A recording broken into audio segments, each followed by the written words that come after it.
already knew that Stephanie Bonehead White is not the coach for damn mind. And now with these recent comments from Caitlyn Clark, we know Stephanie White is Stephanie White. So this whole situation just blew up in Stephanie White's face, and honestly, she walked right into it. Caitlyn Clark basically just told the entire basketball world exactly how she wants to evolve her game, and it's the complete opposite of everything her coach believes in. This mess is getting worse by the day, and somebody needs to address it before it destroys the entire season. See this last night, Fever superstar Caitlyn Clark joining the NBC Sunday Night Basketball pregame show. She was a special contributor for last night's Lakers-Knicks game. You can see her here alongside Pacers legend Reggie Miller. She is back on NBC March 29th when the Knicks play the Thunder in OKC. Here's how this disaster unfolded. Caitlyn Clark was doing her analyst work for NBC during a Lakers game when someone asked her the obvious question, which NBA player does she study most? Because she wants to incorporate elements of their game into hers. Makes total sense for someone at her level. Her response was immediate. Luka Doncic. She went on about how incredible he is at scoring and facilitating. What really caught her attention was how he might not be the fastest or most explosive athlete, but he manipulates defenders exactly where he wants them. He claims space and uses every inch of it. She admitted she tends to avoid contact and run from defense when she should be doing the opposite, taking up that space and making defenders deal with her presence. Smart observation from a player who's always looking to improve. Is there a player or someone you watch even more specifically because there's things in his game maybe you would want to add to yours in the league? Man, I think Luka. I mean, Luka's amazing and he's incredible. I think the way he can not only score the ball, but also the way he passes. And I think the thing about him is, like, he's not the fastest, he's not the most athletic, but he can get his defender to move where he wants him to go, and he takes up that space, and he does a really good job of either keeping the defender behind him or keeping him to the side. So I think that's something I can certainly learn from. Like, I always kind of want to run away from the defense rather than absorbing the contact and taking up the space that they give me. So I think obviously he's pretty incredible. He averages like a 30-point triple-double. So he makes it look pretty easy, but I can promise you it's not that easy. Yeah, he is. That answer makes complete sense. Luka is absolutely brilliant at controlling pace and creating offense through pure skill rather than athleticism. For someone like Caitlyn, who already excels at scoring and passing, this is perfect development territory. But here's where everything falls apart. Stephanie White completely despises the way Luka Doncic approaches basketball, and we have proof because she said it on television. During a Mavericks broadcast, when Luka was sitting out injured, Stephanie White couldn't help herself. She had to take shots at his playing style. She pointed out how differently Dallas moves the ball when he's not on the court, started talking about his high usage rate and how he dominates possessions. Then she praised how the ball zips around and everyone stays involved when he's not controlling everything. She was basically saying the Mavericks play prettier basketball without their best player dictating the flow. And she wants to learn from. already knew that Stephanie Bonehead White is not the coach for Caitlyn Clark. Can Stephanie White coach the game of basketball?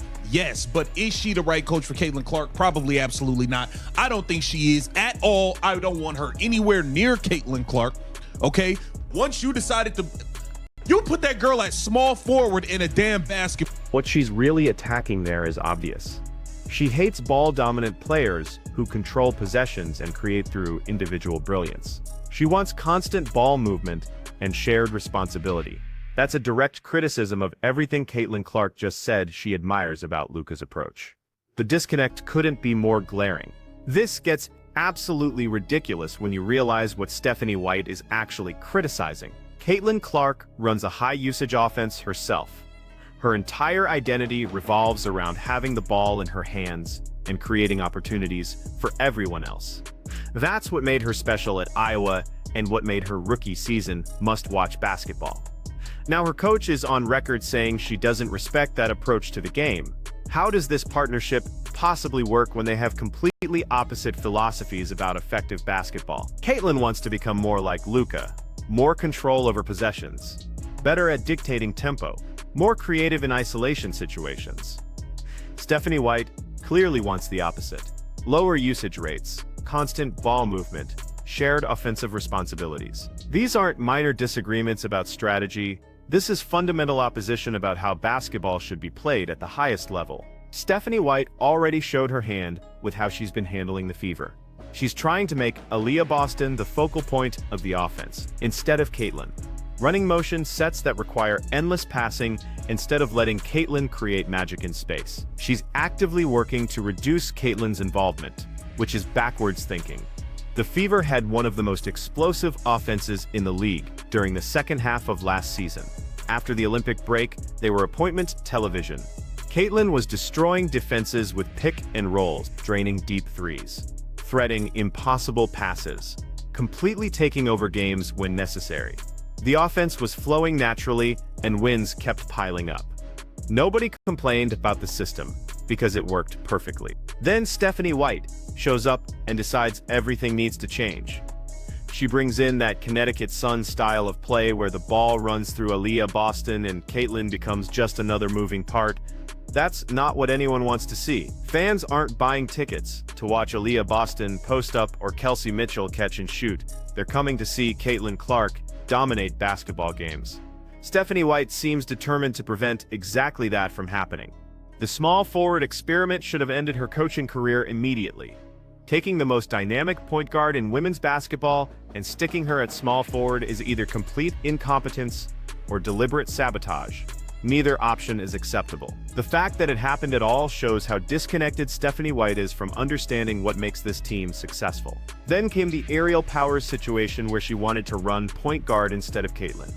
Aerial Powers handling the ball over Caitlyn Clark. That's the kind of decision that makes you wonder if someone is actually trying to win games or pushing some completely different agenda. Now Caitlyn goes public saying she wants to play more like Luka Doncic. More ball dominance, more creativity, more willingness to claim space and absorb contact.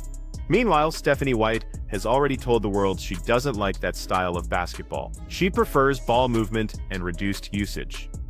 The tension must be suffocating at this point. Caitlyn knows what works for her game because she's proven it over and over. She dominated college basketball playing this way. She had incredible success as a rookie playing this way. Now her coach wants to completely change her approach because of personal preferences about offensive philosophy. That's a recipe for absolute disaster. Stephanie White can coach basketball. That's not the question. But being capable and being the right fit for a specific player are completely different things. Mike D'Antoni was brilliant, but his system didn't work for everyone. Phil Jackson was legendary, but the triangle offense wasn't universal. Fit matters more than anything, and this fit is horrible. What makes this even more frustrating is how avoidable it was. Lisa Bluder just stepped away from Iowa after coaching Caitlyn to historic success. She understands Caitlyn's game better than anyone, trusts her to control possessions, builds systems that maximize her strengths. The Fever could have convinced her to come out of retirement. Instead, they hired someone whose coaching philosophy directly contradicts their franchise players' abilities. Sandy Brondello was available too.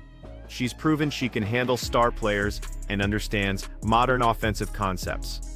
She wouldn't be trying to turn Caitlyn into a role player. There were quality options available. The Fever chose poorly. The conspiracy theories about the league forcing this hire are starting to make sense. Stephanie White suddenly leaves Connecticut, citing family reasons, then gets announced as Fever coach 13 hours later. That timing is suspicious. Now she appears everywhere Caitlyn goes.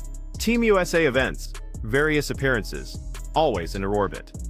It's like the league wants Stephanie White connected to Caitlyn's success, regardless of whether it makes basketball sense. When the new CBA gets finalized and the season begins, Stephanie White needs to make a choice. Either unleash Caitlyn Clark or step aside. There's no middle ground left. Caitlyn is returning healthy and motivated after everything that happened. If the coaching staff tries to limit her or change her game, it's going to get ugly fast. Caitlyn already demonstrated what she's capable of when healthy and unleashed. She was producing numbers nobody in league history had ever achieved. Selling out arenas everywhere. Must-watch television every night. Stephanie White wants to reduce that to ball movement offense where everyone gets equal touches. That's absolutely insane thinking. The Aaliyah Boston experiment as offensive hub needs to end immediately. She's an excellent player, but not the engine of this team. She's the rim protection, the rebounding anchor. The pick-and-roll partner, that's incredibly valuable, but asking her to initiate offense puts her in the wrong position and reduces Caitlyn's effectiveness. It hurts both players. Kelsey Mitchell is a solid scorer, but this isn't her team either. She's a complementary piece, not the primary option. The Fever keep pretending this is some democracy where everyone holds equal weight, but that's not reality. Caitlyn Clark is the franchise. Everything should flow through her. Players who can't accept that reality can request trades. The Brianna Turner situation needs addressing too. She can pursue whatever causes matter to her, but if it's creating distractions from basketball, she can do that somewhere else. Seattle probably needs veteran depth. The Fever are focused on winning championships, and everyone needs to be locked into that mission. Stephanie White's comments about Luka revealed something she probably didn't intend to reveal.